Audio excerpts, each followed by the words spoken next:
बिस्मिल्लाहिर्रहमानिर्रहीम। अस्सलाम वालेकुम। सियासत, मईशत, अदालत और सहाफत पर अमूमन हम वीडियोस कर रहे होते हैं, लेकिन बहुत सारे ऐसे सोशल इश्यूज होते हैं जिन्होंने पाकिस्तान की सोसाइटी को तबाह बर्बाद करके रख दिया है और ख़ास तौर पर जो नौजवान नस्ल है उसको बड़ा ख़राब कर डाला है। उस पर अमूमन बात नहीं होती। लाहौर के अंदर आज एक कत्ल हुआ है और ये जो कत्ल है दरअसल दो खानदानों की 3 नस्लों को ये दुश्मनी किस तरह बर्बाद कर गई है। एक थप्पड़ से जो कहानी शुरू हुई थी वो दर्जनों अफराद की जिंदगियों को निगल गई है। और ये दास्तान सिर्फ लाहौर की ही नहीं है बल्कि पंजाब के मुख्तलिफ इजला के अंदर और ख़ास तौर पर पाकिस्तान के अंदर ही आपको इसके असरात नजर आएंगे। ये मरियम नवाज हुकूमत या इससे पहले शहबाज शरीफ हुकूमतों की इस पूरे मामले के अंदर नाकामी या पुष्टपनाही क्या है, इस पे भी हम आज की वीडियो में बात करेंगे। और दूसरी तरफ सिंध के अंदर आपको इल्म है कराची में पिछले दिनों एक वाकया हुआ और वो वाकया पूरी पाकिस्तानी कौम के मुंह पर एक थप्पड़ है और ये रोज एक नया थप्पड़ पड़ता है।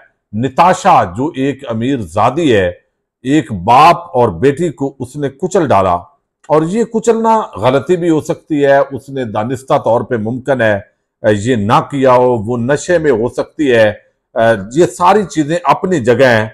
लेकिन मामला ये है कि उसके बाद जो सलूक किया गया उसके साथ वो किस तरह अब जेल के अंदर उसके हवाले से क्या खबर है वो भी मैं पहले आपके सामने रखूंगा। उम्मीद है वीडियो आप समाप्त करेंगे और जिस तरह फायर वॉल मेरे चैनल पे लगा दी गई है मैं उम्मीद करूंगा कि आप दोस्तों को ये वीडियो जरूर शेयर किया करें ताकि ज्यादा से ज्यादा लोगों तक जो है वो ये आवाज पहुंचे।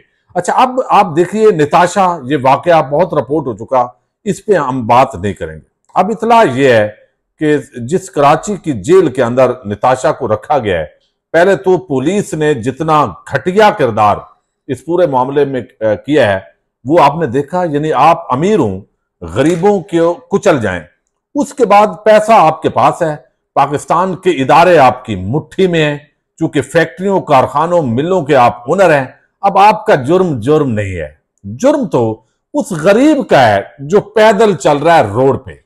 और पुलिस ने अपना मनफी किरदार अदा किया। पहले तो उसकी मेंटल हेल्थ यानी ये पागल है ये करार दिया गया।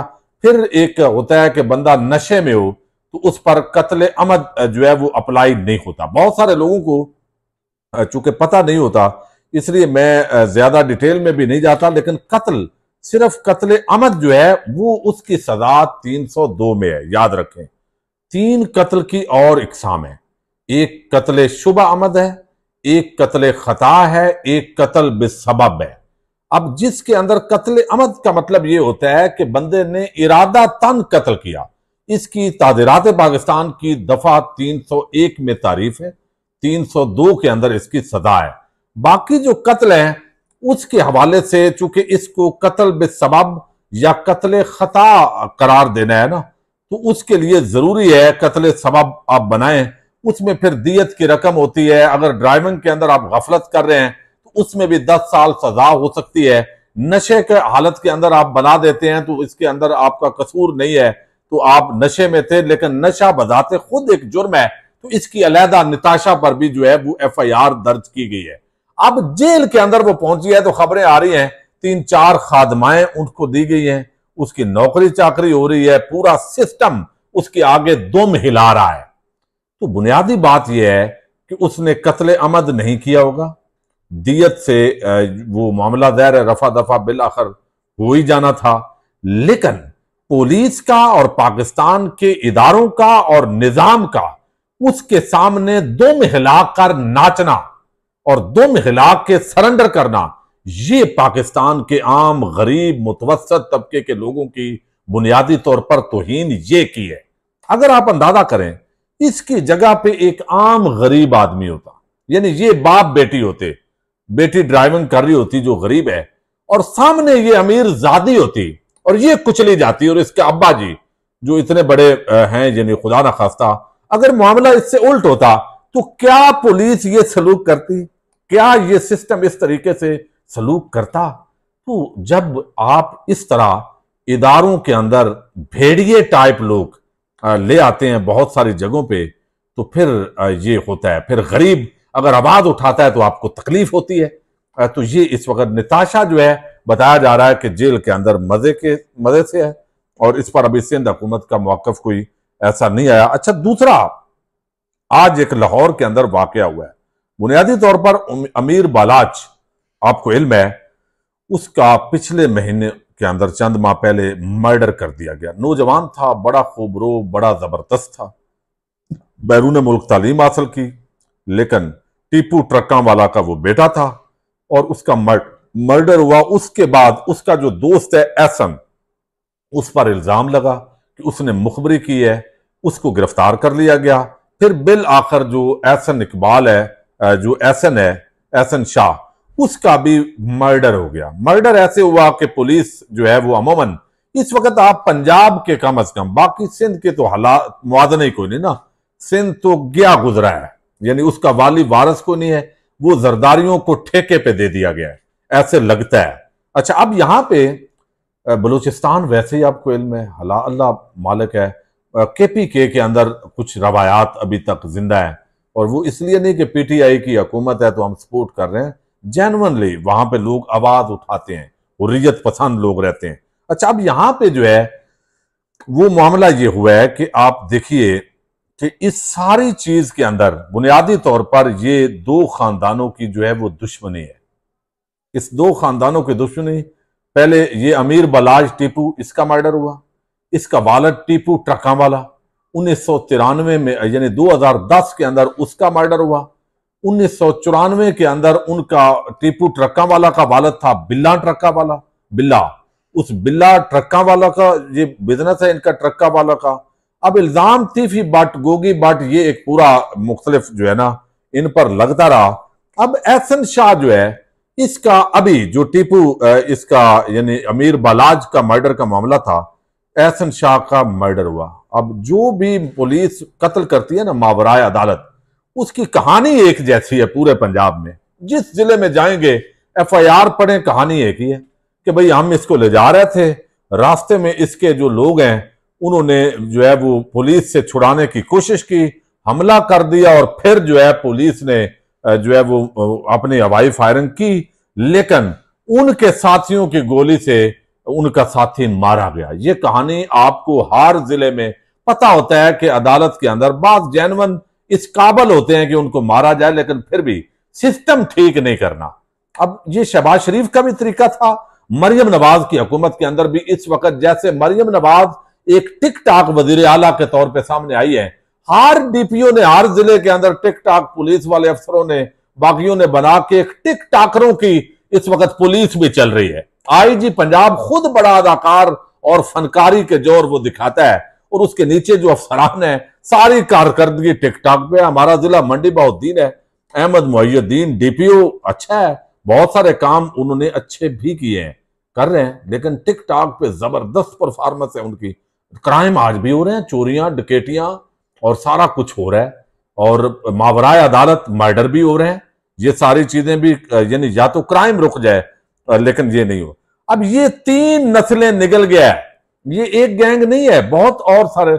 लाहौर के अंदर आप देखिए शहबाज शरीफ था, आबद बाक्सर और बहुत सारे पुलिस अफसरान के जरिए मावराए अदालत कत्ल करवाया। अब मरियम नवाज है, ये हो रहा है। आज जो है ये अमीर बालाज जहरा ग्रुप पर इल्जाम आएगा, तीफी बट उसका बेनोई है, उसका मर्डर हुआ है, उसकी हमशीरा महफूज रही है, उसके अंदर बच्चों को लेने के लिए वो जा रहे थे, और ये कैनाल रोड पर FC कॉलेज अंडरपास के करीब गाड़ी पर फायरिंग से ये जो है वो हलाक हुआ है, जहां भाग हुआ है। दूसरा इसका शख्स जख्मी हुआ है, मुल्जमान फरार हो गए हैं, पुलिस और फ्रांसिक टीम पहुंच गई है, शवाहिद इकट्ठे हुए हैं।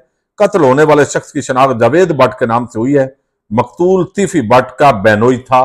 इखलाक तारड़ SP हैं, उन्होंने जो है वो बताया है इस हवाले से।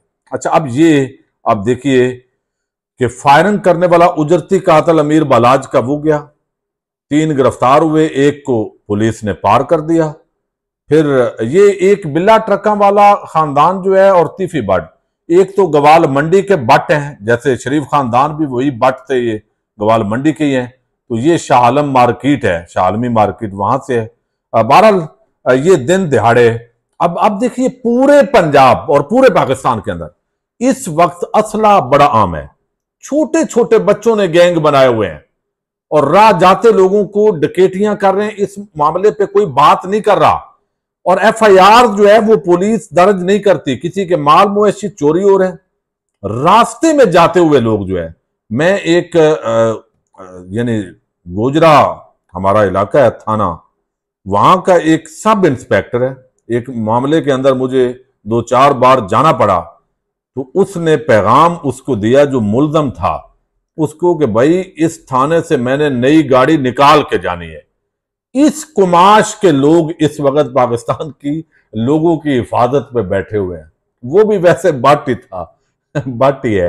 अच्छा, अब यहां पे जो है ना वो बट कुदरती मिल रहे हैं। अच्छा, अब यहां पे जो है ना वो सारी चीजें आप देखिए, 3 नस्लें बर्बाद हो गई, दर्जनों अफराद का मर्डर हो गया और अब इस वक्त हालात ये हैं कि पूरी रियासत और किसी सूबे की इस पर कोई पॉलिसी नहीं है।